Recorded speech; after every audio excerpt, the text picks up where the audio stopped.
بہت سے لوگ یہ سمجھتے ہیں کہ فیٹی لیور کا ٹیسٹ بہت آسان ہے، لیور انزائم چیک کروا لیے یا پھر ان کے ساتھ الٹرا ساؤنڈ بھی کروا لیا، لیکن در حقیقت یہ ایک ایسی بیماری ہے جو مکمل بلڈ ٹیسٹ کروانے کے باوجود بھی چھپی ہوئی رہ سکتی ہے۔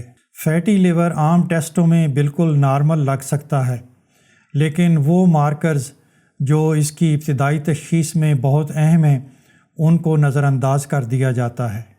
آئیے میں آپ کو ایسے ٹیسٹ بتاتا ہوں جو جگر کی اصل صورتحال کو ظاہر کرتے ہیں۔ ALT اور AST liver enzyme test. Fatty liver کے لیے سب سے زیادہ کیے جانے والا ٹیسٹ انہی انزائمز کے بارے میں ہوتا ہے۔ اگر ان کے نمبر زیادہ ہیں تو اس کا مطلب ہے کہ آپ کے لیور سیلز انفلیمڈ اور اریٹیٹڈ ہیں، آپ کی بہت زیادہ توجہ ضروری ہے۔ اور اگر یہ نمبرز نارمل رینج میں ہیں تو اس کا یہ مطلب نہیں ہے کہ آپ کو فیٹی لیور نہیں ہے۔ اس کی مثال ایسے ہے جیسے کسی بلڈنگ میں فائر الارم لگا ہوا ہے، اگر الارم نہیں بج رہا تو اس کا یہ مطلب نہیں ہے کہ بلڈنگ میں آگ نہیں لگی ہوئی، ہو سکتا ہے کہ الارم کام ہی نہ کر رہا ہو۔ GGT بھی ایک اور لیور انزائم ہے اور اس کا ٹیسٹ بھی لازمی کرنا چاہیے۔ GGT اس وقت بڑھتا ہے جب آپ کے جگر پر fatty liver, insulin resistance, oxidative stress یا الکوہل یوز کی وجہ سے بہت زیادہ پریشر ہو۔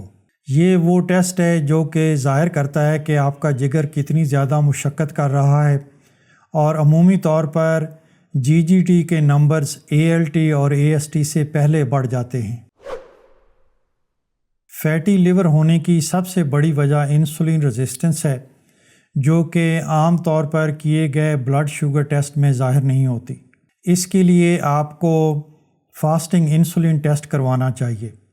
آپ کا بلڈ گلوکوز نارمل ہو سکتا ہے، HbA1c یعنی 3 مہینے بعد ہونے والا بلڈ شوگر ٹیسٹ بھی نارمل آ سکتا ہے، لیکن آپ کا فاسٹنگ انسولین بہت زیادہ ہو سکتا ہے۔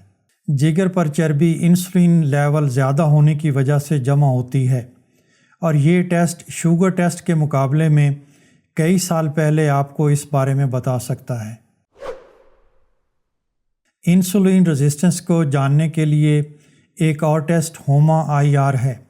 اس میں فاسٹنگ گلوکوز اور فاسٹنگ انسولین کی ریڈنگز لے کر ان کو ایک فارمولہ میں لگائی جاتی ہیں، جس سے پتہ چلتا ہے کہ آپ کا جسم بلڈ شوگر کو مینٹین رکھنے کے لیے کتنی زیادہ محنت کر رہا ہے۔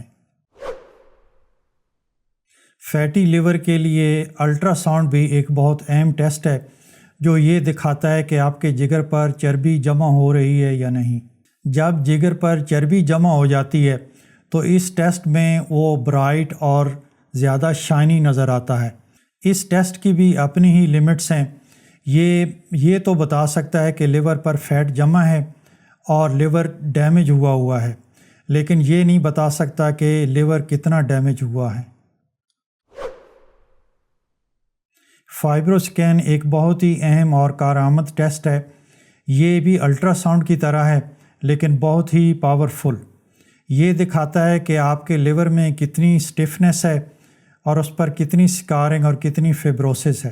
فیٹی لیور کی چاروں سٹیجز کی ڈائگنوسس کے لیے یہ بہت اہم ٹیسٹ ہے۔ اگر آپ اپنے جگر کی صحت کی واضح تصویر چاہتے ہیں تو یہ ٹیسٹ ضرور کروائیں۔ ان کے علاوہ کچھ اور ٹیسٹ ہیں جو ڈاکٹرز مریض کی کنڈیشن دیکھ کر ریکمینڈ کرتے ہیں۔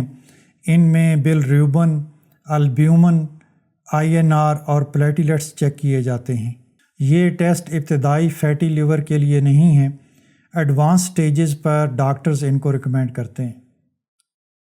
امید ہے کہ آج کی ویڈیو آپ کو پسند آئی ہوگی۔ یہ فیٹی لیور کے بارے میں میری چوتھی ویڈیو ہے۔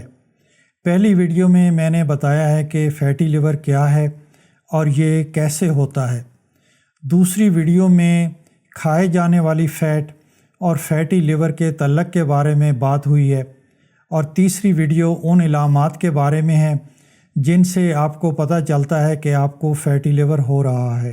اگر آپ نے وہ ویڈیوز نہیں دیکھیں تو میرے چینل پر ان کو ضرور دیکھیں، اور براہ کرم میرے چینل کو سبسکرائب بھی کریں اور ویڈیوز کو لائک اور شیئر کریں۔